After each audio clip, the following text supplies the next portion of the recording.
আসসালামু আলাইকুম, স্বাগতম জানাচ্ছি বিবিসি নিউজ আন্তর্জাতিক সংবাদে। শুরুতেই সংবাদ শিরোনাম, এরপর বিস্তারিত। ভারতের সেনাপ্রধানের মানচিত্র থেকে মুছে ফেলার হুঁশিয়ারি, কড়া জবাব পাকিস্তানের।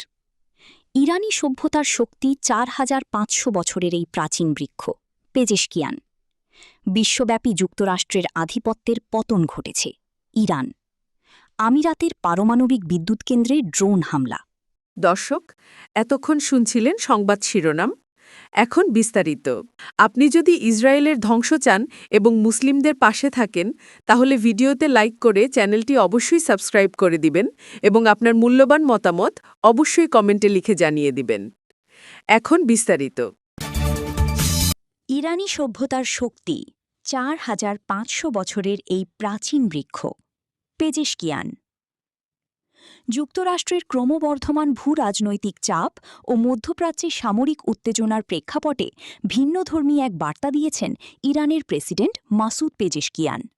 তিনি সামাজিক যোগাযোগ মাধ্যম এক্সে ৪৫০০ বছরেরও বেশি পুরনো আবারকুহ সাইপ্রেস বা জরোস্ট্রিয়ান সার্ফ গাছের একটি ছবি শেয়ার করে ইরানি সভ্যতার প্রাচীন ও গভীর শিকড়ের কথা তুলে ধরেন। খবর তাসনিম নিউজ এজেন্সির। শনিবার ১৭ প্রকাশিত ওই বার্তায় প্রেসিডেন্ট পেজেশকিয়ান লেখেন, হাজার বছরের পুরনো এই বৃক্ষ ইরানের সভ্যতার দৃঢ়তা ও ধারাবাহিকতার প্রতীক।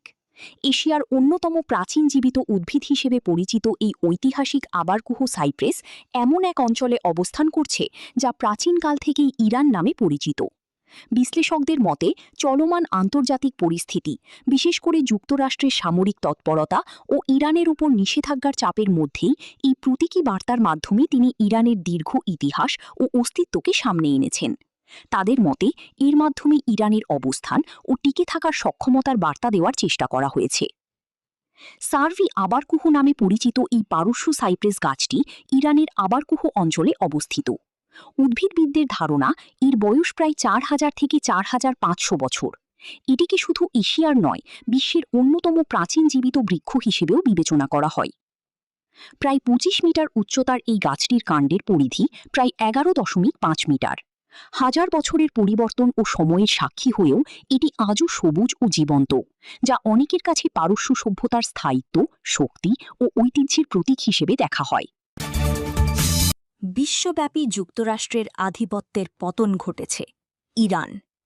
ইরানের প্রতিরক্ষা মন্ত্রণালয়ের পক্ষ থেকে দাবি করা হয়েছে যে দেশটির ওপর চাপিয়ে দেওয়া মার্কিন ইসরায়েলি যুদ্ধ বর্তমান বৈশ্বিক ব্যবস্থার আমূল পরিবর্তন ঘটিয়েছে এবং এর ফলে ওয়াশিংটনের বিশ্বব্যাপী একাধিপত্যের পতন ঘটেছে। ইরানের আধা সরকারি সংবাদ সংস্থা মেহেরের বরাত দিয়ে দেশটির প্রতিরক্ষা মন্ত্রণালয়ের মুখপাত্র রেজা তালাইনিক এই গুরুত্বপূর্ণ মন্তব্য করেন। মুখপাত্র রেজা তালাইনিক বলেন, ইরানের ওপর চাপিয়ে দেওয়া এই তৃতীয় যুদ্ধের মাধ্যমে আমেরিকার বৈশ্বিক আধিপত্যের ভিত্তি ধসে পড়েছে। তিনি জোর দিয়ে উল্লেখ করেন, আমেরিকার একক মেরুকরণের নীতি বা একতরফা আধিপত্যবাদের সময় এখন শেষের দিকে। বর্তমান বিশ্ব এখন একটি বহুমুখী বিশ্ব ব্যবস্থার দিকে ধাবিত হচ্ছে, যা খুব শীঘ্রই আমেরিকার একক আধিপত্যের জায়গা দখল করবে। ইরানি মুখপাত্রের মতে ২০২৬ সালের ২৮ ফেব্রুয়ারির রমজান যুদ্ধ এবং এই যুদ্ধে ইরানি জাতির বীরত্বপূর্ণ প্রতিরোধ ও আত্মরক্ষা বিশ্বজুড়ে এই নতুন পরিবর্তনের হাওয়া এনেছে। এই প্রতিরোধই বিশ্বকে একমেরু কেন্দ্রিকতা থেকে বহুমুখী ব্যবস্থার দিকে নিয়ে যাওয়ার মূল চালিকা শক্তি হিসাবে কাজ করছে।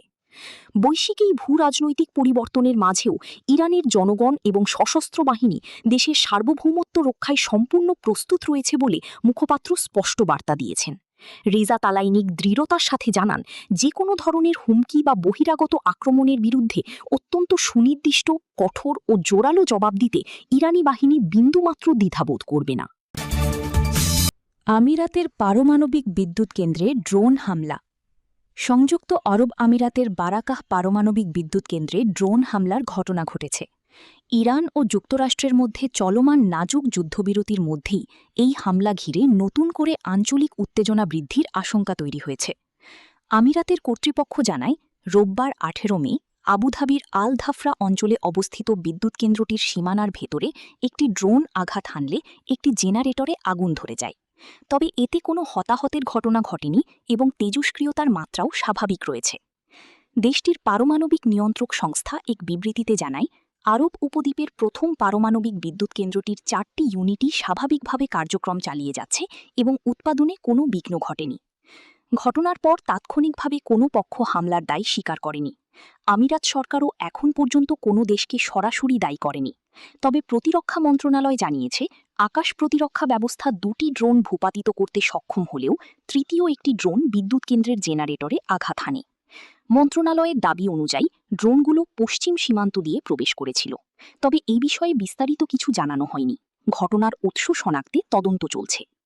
এদিকে আন্তর্জাতিক পরমাণু শক্তি সংস্থা IAEA জানায়, হামলার কারণে একটি রিয়্যাক্টর সাময়িকভাবে জরুরি ডিজেল জেনারেটরের ওপর নির্ভর করতে বাধ্য হয়। IAEA প্রধান রাফায়েল গ্রোসি এ ঘটনাকে গভীর উদ্বেগজনক হিসেবে উল্লেখ করে পারমাণবিক স্থাপনায় যে কোনো ধরনের সামরিক হামলাকে অগ্রহণযোগ্য বলে মন্তব্য করেন।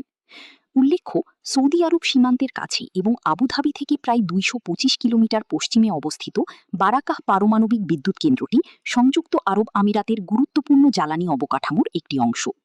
অন্যদিকে সাম্প্রতিক সময়ে ইরান, ইসরায়েল ও যুক্তরাষ্ট্রকে কেন্দ্র করে উপসাগরীয় অঞ্চলে উত্তেজনা বাড়ছে। এই পরিস্থিতির মধ্যেই ইসরায়েলি রাষ্ট্রদূতের সাম্প্রতিক মন্তব্য এবং আঞ্চলিক নিরাপত্তা সহযোগিতার খবর নতুন করে আলোচনায় এসেছে। তবে এসব বিষয়ে আমিরাত এখনও আনুষ্ঠানিকভাবে বিস্তারিত কোনো মন্তব্য করেনি। ভারতের সেনাপ্রধানের মানচিত্র থেকে মুছে ফেলার হুঁশিয়ারি, কড়া জবাব পাকিস্তানের। ভারতের সেনাপ্রধান জেনারেল উপেন্দ্র দ্বিবেদীর সম্প্রতি পাকিস্তান নিয়ে দেওয়া এক মন্তব্যে নতুন করে উত্তেজনা তৈরি হয়েছে ভারত ও পাকিস্তানের মধ্যে। নয়াদিল্লিতে এক আলোচনায় তিনি বলেন, পাকিস্তান যদি ভারতের বিরুদ্ধে সন্ত্রাসবাদে সহায়তা ও অপতৎপরতা বন্ধ না করে, তাহলে ভবিষ্যতে দেশটি মানচিত্রে থাকবে নাকি ইতিহাসে হারিয়ে যাবে, এ সিদ্ধান্ত তাদেরই নিতে হবে। রোববার 17 মে পাকিস্তানের আন্তঃবাহিনী জনসংযোগ পরিদপ্তর ISPR এক বিবৃতিতে জানায়, এ ধরনের মন্তব্য দক্ষিণ এশিয়ার আঞ্চলিক স্থিতিশীলতার জন্য ঝুঁকিপূর্ণ এবং নতুন করে সংঘাতের আশঙ্কা বাড়িয়ে তুলছে। ISPR দাবি করে, পাকিস্তান একটি পারমাণবিক শক্তিধর রাষ্ট্র এবং দক্ষিণ এশিয়ার ইতিহাস ও ভূরাজনীতির গুরুত্বপূর্ণ অংশ। তারা সতর্ক করে বলে, পাকিস্তানের বিরুদ্ধে কোনো ধরনের হুমকি বা আক্রমণাত্মক অবস্থান নিলে তার পরিণতি শুধু সীমান্তের ভেতরেই সীমাবদ্ধ থাকবে না, বরং পুরো অঞ্চলের নিরাপত্তা ব্যবস্থাকে বিপদের মুখে ফেলতে পারে। তিনি আরও মন্তব্য করেন, গত বছরের একটি সামরিক পরিস্থিতির মতো ঘটনা আবার ঘটলে ভারতের সেনাবাহিনী কিভাবে প্রতিক্রিয়া জানাবে, সে বিষয়ে প্রশ্নের জবাবে তিনি এ কঠোর অবস্থান তুলে ধরেন। তাঁরই বক্তব্যের পরদিনই পাকিস্তানের পক্ষ থেকে পাল্টা প্রতিক্রিয়া আসে। ISPR বিবৃতিতে এটিকে উগ্র জাতীয়তাবাদী ও দায়িত্বজ্ঞানহীন মন্তব্য বলে উল্লেখ করে বলা হয়, পারমাণবিক শক্তিধর একটি রাষ্ট্রকে মানচিত্র থেকে মুছে ফেলার হুমকি কেবল উত্তেজনা বাড়ায়। পাকিস্তান আরও অভিযোগ করে, ভারত দীর্ঘদিন ধরে আঞ্চলিক অস্থিতিশীলতা সৃষ্টি, সীমান্ত পরিস্থিতি নিয়ে উত্তেজনা এবং আন্তর্জাতিক পর্যায়ে অপপ্রচারের মতো কর্মকাণ্ড চালিয়ে যাচ্ছে। সব মিলিয়ে দুই দেশের শীর্ষ সামরিক বক্তব্য ঘিরে আবারও দক্ষিণ এশিয়ার ভূরাজনীতিতে উত্তেজনা ও উদ্বেগ তৈরি হয়েছে।